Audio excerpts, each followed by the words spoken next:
What's going on, everybody? Welcome into the Bulls Report. My name is Patrick Siepman. We got some breaking news for you guys as Zach Lavine is heading to the Sacramento Kings, a part of a three-team deal that is also sending De'Aaron Fox to the San Antonio Spurs. So coming up on today's show, full trade details. What are the Bulls acquiring in this trade for Zach Lavine? Then I'll also give you guys my perspective on this trade from the Spurs side and also the Kings side of this whole massive three-team deal here right before the NBA trade deadline. But before we dive into it, make sure you guys are subscribed here to the channel. Don't miss a thing around the Chicago Bulls with the trade deadline just this Thursday. So if you guys want to stay on top of everything, don't miss any rumors, don't miss any breaking news around the Chicago Bulls. Please help us out here and hit that subscribe button to help us reach 11,000 subs. So let's dive into it.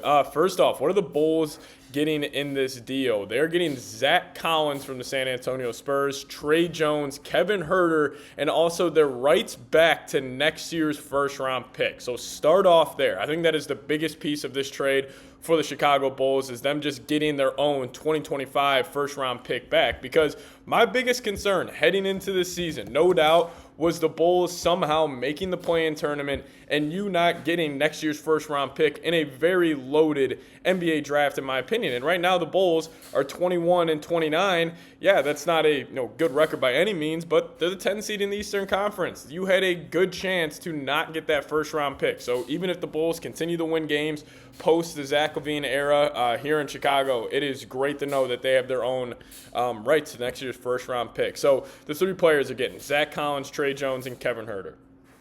I don't think any of these guys are, huge pieces of the Bulls' future by any means, but they're just good players to bring in to help develop some of the young guys. Like, I like the idea of Kevin Huerter being that floor spacer for guys like Josh Giddey, Kobe White, and Ayo to just generate more open looks. I don't hate that idea of him just getting 15, 20 minutes a night. Zach Collins, just going to be a rotational big. This could be a good piece, though. If the Bulls do end up moving Vooch by this Thursday, Zach Collins, Jalen Smith, just have that be the center rotation for Chicago for the remainder of the year. And then also Tre Jones. I am intrigued on Tre Jones just a little bit, maybe being a backup guard for the Bulls in the future. But on the season so far, not really playing too much. 16 minutes a game, 4 points a night, shooting 48% from the field, 3.8 assists per night. But he could just be a guy get, 10, 15 minutes a night. So no real big, young players or any, true assets that the Bulls are getting back from a player perspective. But I think it is big that they're getting their rights to their next year's first-round pick. But overall, my thoughts on the haul the Bulls are getting back, a little underimpressed here. I understand Zach Lavine's contract. It's not ideal for any team trading for him. I mean, $43 million, $45 million, and $47 million. I totally get that. But I just thought the Bulls could have gotten more. Maybe the idea of them getting like a Moses Moody from the Golden State Warriors, that intrigued me. Or maybe getting, lottery protected first from the Golden State Warriors plus Moody. I thought that was a decent haul, but I am pretty fired up that they got their protections back on their next year's first-round pick, because it is a loaded draft class. And, the Bulls, that could have been a doomsday scenario for the season. Like, you go out there, you win 35-ish games, and somehow you get the 11th pick in the NBA draft, so you don't have a first-round pick. You lost Zach Lavine, and you're probably going to lose Nikola Vucevic, and you have no real way to reset this roster without that first. That would have been a disaster. But I think it's overall great news. That's the best part of the deal, in my opinion, from the Bulls. But also, the Kings. I just got to make a quick comment here on what Sacramento's doing. Are they trying to replicate what the Bulls have been for the last 4 seasons? Because I would tell you, it is not an enjoyable run.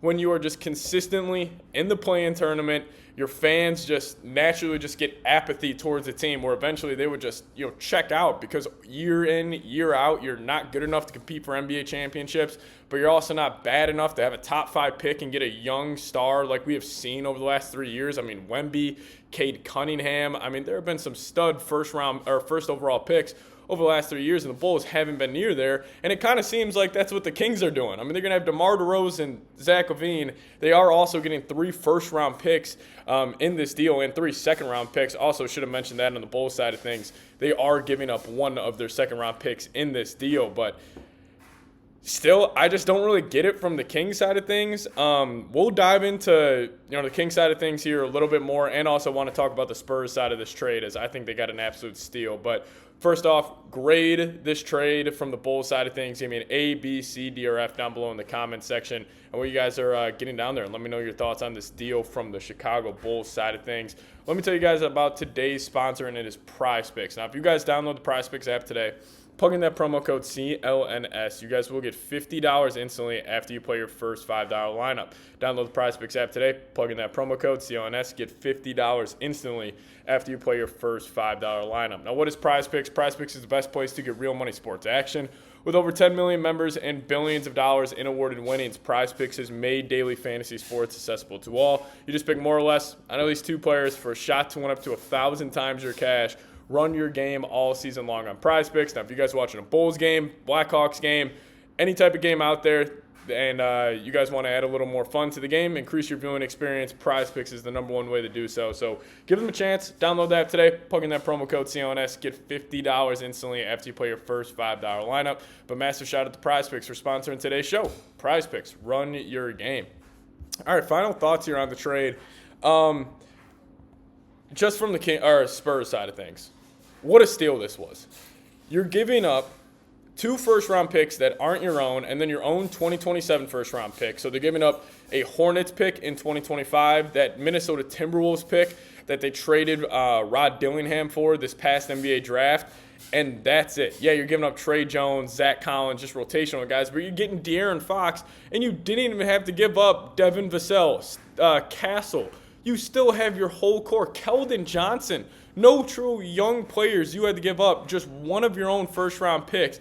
I mean, and I guess the protections off the Bulls pick for this next season. But, I mean, if you are a Spurs fan right now, you have to be super fired up about this. I mean, one, that disaster of the Mavericks deal last night of Luka being traded away from the Dallas Mavericks. I mean, the Spurs can make an argument right now, even as good as the Rockets have been, that they are the best team in Texas. I love this from San Antonio side of things. I think Fox and Wemby will create a dynamic duo that will be so much fun to just watch those two just play off each other for the next couple of seasons here. I love it from their side of things, and also they're all still young. They can all grow together in the NBA playoffs, and then I could really see that core of Fox, Wemby, Vassell, Castle. I mean, that could be one of the better teams over the next 5 years in the Western Conference. But don't really understand it from the Kings side of things. I understand you're getting 3 first-round picks, but Spurs 2027 first-round pick, how valuable is that going to be? Maybe the 2031 Timberwolves pick is going to be pretty valuable. I guess the Hornets pick, but I'm guessing there's protections on there. Don't have the details on that. But you're also getting 3 second-round picks, which is great. So 6 picks total, and Zach Lavine. So I guess you're getting a solid player there, but still, just a weird move for the Kings. But from the Bulls, I also think this just shows a sense of direction. I think this also means Nikola Vucevic could definitely be traded on Thursday, or if not before Thursday, to the Golden State Warriors. Watch out for them. They have been heavily linked to Vooch here, but I just enjoy that the Bulls are picking a lane here. It's like, yeah, we understand we are not good enough to compete in the Eastern Conference. So what are we going to do? We're going to trade our best player, Zach Lavine, who is not on the most team-friendly contract. We're going to get our own first-round pick back, and we're going to get a bunch of expiring deals where then they're not going to be on our books next season, and we can just reset. Now, the next move for the Bulls, it's got to be moving off Nikola Vucevic, and then all this naturally will just give guys like Modest Buzelis, Patrick Williams, Dalen Terry, Julian Phillips, all these young wings the Bulls have, just more minutes. Even a guy like Jalen Smith, I would love to see Jalen Smith get more tick once Vooch is out of the rotation. So I think this is a positive for the Bulls long-term. Short-term, it will be a long rest of the year. There is no doubt about that. Like, the Bulls will be a bad basketball team for the rest of the season. But I think it's a good move. You have a sense of direction. You're finally picking a lane as a franchise, and that's just one thing us Bulls fans have been, just dying for the Bulls to do, because it has been so frustrating sitting in NBA purgatory, and this is the first step out of purgatory. So I think it's a good move. Would have liked the package to just be a little bit better, but again, you can get you got what you could get for a Zach Lavine and a terrible contract at the end of the day. But good news, you got your first round pick back for next season, and also you finally have a sense of direction. So, those are my thoughts on the deal. We'll see you guys next time. As always, go Bulls.